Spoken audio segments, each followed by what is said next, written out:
Jansangram news, बातमीची सत्यता हीच आमची ओळख। नगरपालिकेची मनमर्जी भाडे पावती थेट पालिकेच्या नावानं। हिंगणघाट नगर परिषदेमध्ये कर पावतीवरून नवा वाद निर्माण झालाय। नगर परिषदेच्या मालकीच्या दुकानांमध्ये दुकानदारांच्या नावाऐवजी थेट नगर परिषदेच्या नावानेच कर पावत्या दिल्या जात असल्याचा आरोप करण्यात आलाय। यामुळे स्थानिक दुकानदारांमध्ये तीव्र नाराजी पसरली आहे। या प्रकरणी शिवसेना उपजिल्हा प्रमुख सतीश बोबे यांनी मुख्याधिकाऱ्यांना निवेदन देत प्रश्न उपस्थित केलाय। आता नगर परिषद आपल्या मतानं कारभार करत आहे।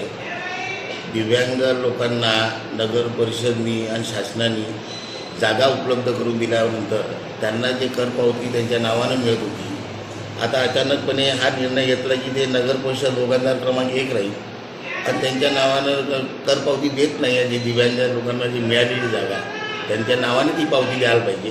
त्या संदर्भात मी नगर परिषदेला पत्रही दिलं आणि असं नवीन जर जी.आर. आला असेल तर ते आम्हाला दाखवावा, अन्यथा त्यांना त्यांच्या नावाची कर पावती द्यावी, हे माझी मागणी त्यांच्यासाठी आहे। असा नियम जिल्ह्यातील इतर कोणत्याही नगर परिषदेत लागू नाही, मग हिंगणघाट मध्येच हा वेगळा निर्णय का, असा सवाल त्यांनी केलाय।